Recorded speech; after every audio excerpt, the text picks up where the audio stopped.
নারী সুরক্ষার bill pass হতে দেয়নি। বলছি কি জন্য এসেছেন কোর্টে আজকে আপনারা, কেনই বা এসেছেন? আমাদের কাছে খবর আছে আজকে আমাদের কৃষ্ণনগরের সাংসদ অপদার্থ সাংসদ মহামৈত্র আজকে এখানে আসবেন।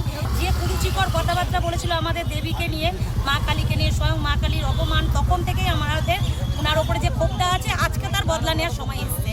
উনি খালি এসে পৌঁছাক, তারপরে দেখতে পাবেন ওনার কি পরিস্থিতি আমরা করি। কিন্তু উনি তো ভয় পেয়ে গেছে। উনি 10টা, আমরা 10:15 আসেনি। আপনারা কি কি নিয়ে এসেছেন? টমেটো আনা হয়েছে, ডিম আনা হয়েছে, কলা আনা হয়েছে।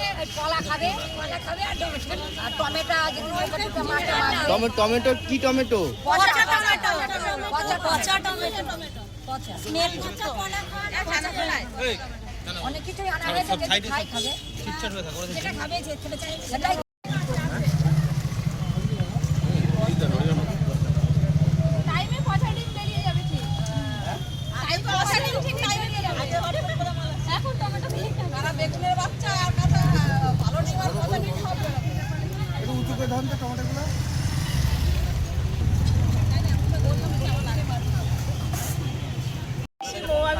আসবে এখানে, ঠিক আছে? যার জন্য আমরা মহিলা মোর্চা থেকে সবাই এসেছি, বিজেপি মহিলা। মানে কিসের জন্য আসবে এখানে?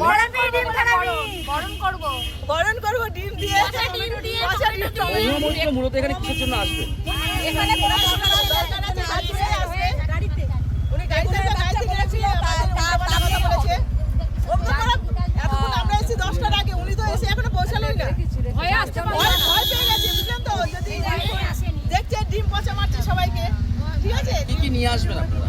নিয়ে এসেছেন? হ্যাঁ নিয়ে এসেছি, আমরা টমেটো নিয়ে এসেছি, আমাদের ডিম আসছে, ঠিক আছে? ডিম আছে, পচা ডিম তো জায়গা মতো ছুটবো আমরা।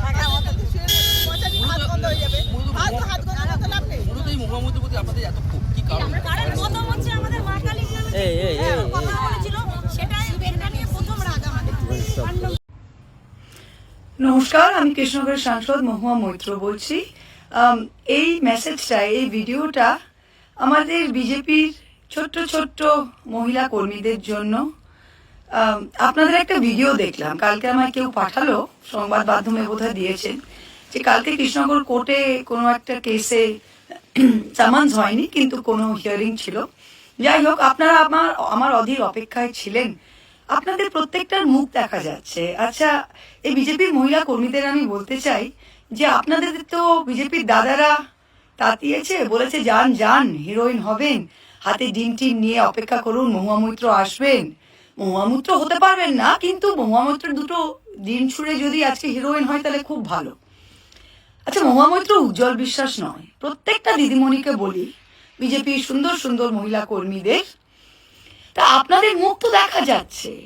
আমি তো উজ্জ্বল বিশ্বাস নই, আপনাদের মুখ দেখা যাচ্ছে। আপনারা যে আমার জন্য অপেক্ষা করছেন হাতে ডিম নিয়ে, প্রত্যেকটার মুখ দেখা যাচ্ছে। You can be recognised, you can be identified.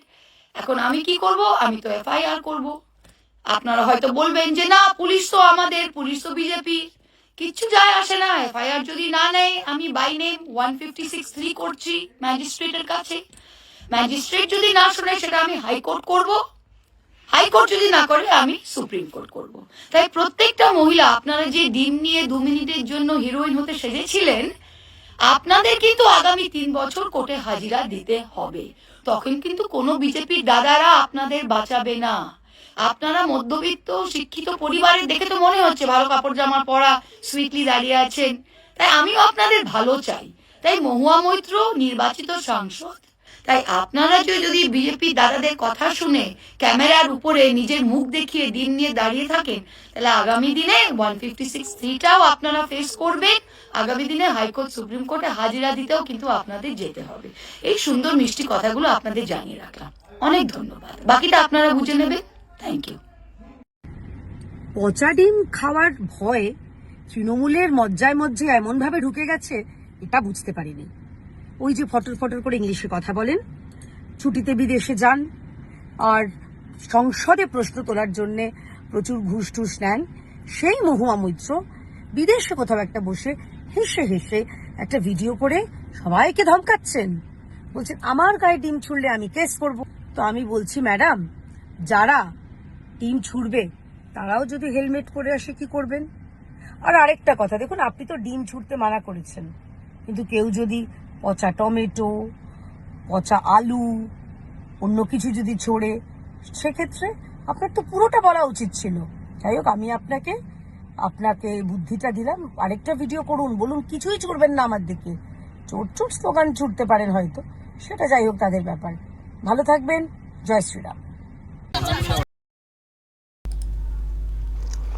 দর্শক, এখন তো ডিম থেরাপি চলছে, যাদেরকে সামনে পাওয়া যাচ্ছে তাদেরকে থেরাপি দেওয়া হচ্ছে, আর যাদেরকে পাওয়া যাচ্ছে না কিন্তু থেরাপি দেওয়ার প্রয়োজন আছে তাদের জন্য প্রস্তুত অনেকে থাকছেন। তো এটা একটা টিম, এই টিম প্রস্তুত ছিল যে মহুয়া মৈত্র কৃষ্ণনগরের যিনি এমপি তিনি আসবেন, তো তাকে ডিম থেরাপি দেওয়া হবে। তো ডিম নিয়ে তারা হাজির ছিলেন, সঙ্গে আরও কি টমেটো, কলা এইসবও ছিল। তো কিন্তু উনি যাননি কিন্তু উনি খবরটা পেয়েছেন যে ওনার উদ্দেশ্যে ডিম নিয়ে মহিলাদের একটা অংশ জড়ো হয়েছিলেন। তো উনি সেই খবরটা পেয়ে ওনাকে কেউ একজন ভিডিও পাঠিয়েছেন যেটা বলছেন, তারপরে উনি জানি না কোথায় বসে রয়েছেন, সেখানে বসে বসে হুঁশিয়ারি দিচ্ছেন, মুখ চিনতে পারছি, কেস করব, পুলিশ কেস না নিলে হাইকোর্ট যাব, সুপ্রিম কোর্ট যাব, ডিম ছোড়া নিয়ে সুপ্রিম কোর্ট পর্যন্ত উনি চলে যাবেন।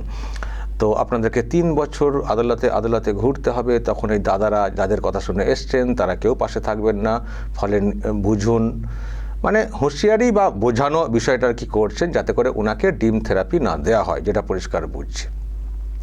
তো এটা শুনে আবার কেয়া ঘোষ বিজেপি নেত্রী উনি বলছেন, আপনি যখন বললেন একটু ভালো করে ভেঙে বলুন, শুধু ডিম বলছেন, ওকে ডিম নাই বাদ দেওয়া গেল, তারপরে আরও টমেটো বা অন্য কিছু তো ছুটতে পারেন, আর মুখ চিনতে পারবেন বলছেন, যদি হেলমেট পরে আসেন কি করে চিনবেন?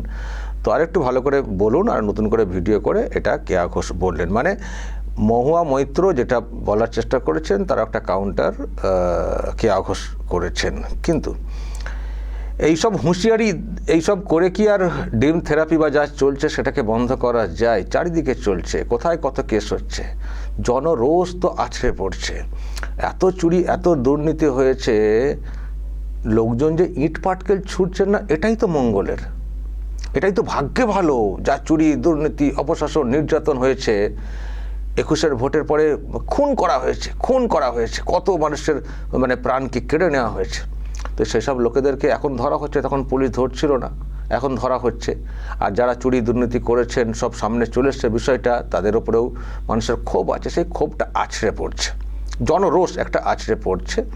তো সেখানে ওই আর কি ডিম থেরাপি, অন্তত যদি বিবেকটাকে একটু দংশানো যায়, যে যা করেছেন বিবেকটাকে যদি একটু জাগ্রত করা যায়, যা করেছেন এটা করা যায় না, এই যে বিষয়টা, সেই পাঠটা চলছে। তাতেই মহুয়া মৈত্র বলছেন কোর্টে যাব, এই কোর্ট সেই কোর্ট, সুপ্রিম কোর্ট পর্যন্ত নাকি চলে যাবেন। তো ডিম নিয়ে আপনার এত ভয় কিসের? আপনি তো ডিমের কথা না কিসের কথা একবার বলেছিলেন না ভোটের প্রচারে, আপনার এনার্জির কি উৎস নাকি একটা বলেছিলেন। তো ডিম ছোড়া হচ্ছে, ক্যাচ ধরতে পারলে ভালো, কাঁচা ডিমে তো আরও শক্তি থাকে শুনেছি। আপনি তো ডিম ভক্ত, ডিমই বলেছিলেন না কি বলেছিলেন কি জানি, একটা বিতর্ক ছিল, একটা বিতর্ক তৈরি হয়েছিল একটা ইন্টারভিউয়ে। যখন বিতর্ক তৈরি হচ্ছিল তখন ডিমের কথা, এগের এগ নাকি বলেছেন বলে কি একটা বলেছিলেন। তো যাই হোক, আপনার এনার্জির উৎস, তো সেখানে ডিম যারা ক্যাচ করতে পারছেন না, আসলে চারিদিক দিয়ে আসছে, তো হয়তো এর সময় পেরে উঠছেন না অনেকে। কারণ ওই মানে নদিয়ার কৃষ্ণনগর ওই এলাকারই একটা ঘটনা, ডিমের ব্যাপারটা দেখছিলাম। উজ্জ্বল বিশ্বাস বলে প্রাক্তন মন্ত্রী, তার ক্ষেত্রে ডিম থেরাপি হয়েছে। তো নিশ্চয়ই আপনাদের মনে আছে এই ভিডিওটা দর্শক, যে উনি কথা বলছেন, তারপরে দুম করে মাথায় চলে গেছে, সেটা হয়তো উনি লক্ষ্য করতে পারেননি, ফলে ক্যাচ করতে পারেননি বা ধরে খাওয়ার মতো পজিশনে ছিল না। অনেক মানুষ কিন্তু কাঁচা ডিম খান, অনেক মানুষই কাঁচা ডিম খান, কাঁচা ডিমে এনার্জি ভালো আছে, আর উনি তো ডিম ভক্ত বলেছিলেন একবার। তো ফলে ডিম যদি পুরোটা মুখে না ঢোকে, ভেঙে মুখে ঢুকলে এনার্জি বাড়বে, তো সমস্যা কোথায়? আপনি হুঁশিয়ারি হুমকি দেখাচ্ছেন, ডিম থেরাপি দিচ্ছেন, হয় ঠিক করে ক্যাচ করে নাই নিতে পারলে একটু জামা কাপড় ধুতে হবে, আর ক্যাচ করে মুখে নিয়ে নিতে পারলে ভালো। আপনারা তো অনেক কিছুই তো আপনাদের সম্পর্কে তো অনেক তো খবর শুনেছি, আপনারা অনেক কিছুই তো ন্যান ট্যান সব বলেছিলেন, ন্যান দ্যান তো বলেছিলেন, তো সমস্যা কোথায়? তো তার জন্যে এই উজ্জ্বল বিশ্বাসের মতো আমি না, মানে আমি একবারে বিরাট কিছু সুপ্রিম কোর্ট যাব, হাইকোর্ট যাব, এই করব সেই করব, আপনারা সাবধান হয়ে যান, আপনাদেরকে কে বাঁচাবে, দাদারা তখন পাশে থাকবেন না, এত হুমকি হুঁশিয়ারি দেওয়ার কি আছে? আর আপনি কোথায়? আপনি কোথায়? আপনি যে এখন এত হুমকি হুঁশিয়ারি দিচ্ছেন, আপনি কোথায়? রাজ্যে এত কিছু চলছে, একটু যান এলাকায়। আপনার কর্মীরা নাকি আক্রান্ত হচ্ছেন বলে ফেসবুকে, হোয়াটসঅ্যাপে, এক্স হ্যান্ডেলে লিখছেন, একটু এলাকায় গিয়ে কর্মীদের পাশে থাকবেন না? এত সাহসিনী, এত বলচাল শুনি, বিরাট দাপুটে, তো যখন আপনার দলের লোকেরা আক্রান্ত হচ্ছেন বলে আপনারা বলছেন সোশ্যাল মিডিয়াতে, তো আপনি একটু এলাকায় গিয়ে কর্মীদের পাশে থাকবেন না? কোথায় বসে বসে লেকচার ঝাড়ছেন? আগে তো আসুন, দেখুন আপনাকে সত্যিই ডিমটা ছোড়া হচ্ছে মুখেতে নাকি হাতে দেওয়া হচ্ছে। ডিম থেরাপির অনেক সিস্টেম আছে, থেরাপি তো অনেক সিস্টেম হয় না, কখনো ইঞ্জেকশন চলে, কখনো এমনি ট্যাবলেট চলে, অনেক রকমের ব্যাপার আছে। তো ডিম হাতে তারা নিয়েছেন, উনি তো বলছেন যে, একজন বললেন না যে আমরা ঠিক যেখানে ছোঁড়ার বা যেখানে দেওয়ার সেখানে দেবো, যেখানে সেখানে আমরা দেবো না। তো আপনার জন্য হয়তো আলাদা আলাদা প্রসেস হতে পারে ডিম থেরাপির। তো আগে তো আসুন, আগে তো আসুন, দেখুন কি হচ্ছে, ডিম ছোড়া হচ্ছে নাকি অন্যভাবে আপনাকে দেওয়া হচ্ছে প্যাকেট করে, নাকি ভেজে আমলেট করে দেওয়া হচ্ছে, আগে তো দেখুন।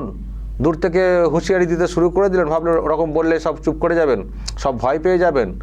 এই ভয় দেখানো তো বহুদিন ধরে চলছে, এখনও ভয় দেখাবেন, এখনও ভয় দেখাবেন। আর আপনারা এত সাহস, এলাকায় আসছেন না, এরকম অবস্থা এলাকায় আসছেন না। আগে এলাকায় আসুন, ঘুরুন, কর্মীদের পাশে থাকুন। তৃণমূল কংগ্রেস করেন বলছেন, থাকুন, দেখুন কি হাল। মন্ত্রী উজ্জ্বল বিশ্বাসের কপালে ডিম ফাটানো হয়ে গেল, ডিম ফাটানো হয়ে গেল, আর আপনি বাইরে বসে বসে লেকচার ঝাড়ছেন, হাইকোর্ট সুপ্রিম কোর্ট দেখাচ্ছেন। দেখা যাক কি হয়। আপনার হাইকোর্ট সুপ্রিম কোর্ট এই যে দেখাচ্ছেন, আপনার পলিটিক্স কতদিন চলে সেটাও দেখার। আপনি নাকি বিরাট ভোটে জিতেছেন, কীভাবে জিতেছেন সেটা আমরা আগামী দিনে আরও বুঝতে পারবো। পরের ভোটটা আসতে দিন, দেখি, তারপর তো আমরা আরও পরিষ্কার হয়ে যাব আপনি কত বড় নেত্রী। দর্শক বলবেন, নদিয়া কৃষ্ণনগর থেকে এই যে মহিলারাও যে তৈরি ছিলেন, সেই তৈরি দেখেই একেবারে কোথায় বসে হুঁশিয়ারি ঝাড়তে শুরু করে দিচ্ছেন মহুয়া মৈত্র, এটা কিসের ইঙ্গিত? দর্শক অবশ্যই বলবেন, যদি আপনাদের কিছু বলার থাকে, যা বলার বলবেন এবং নজর রাখবেন আরামবাগ টিভিতে।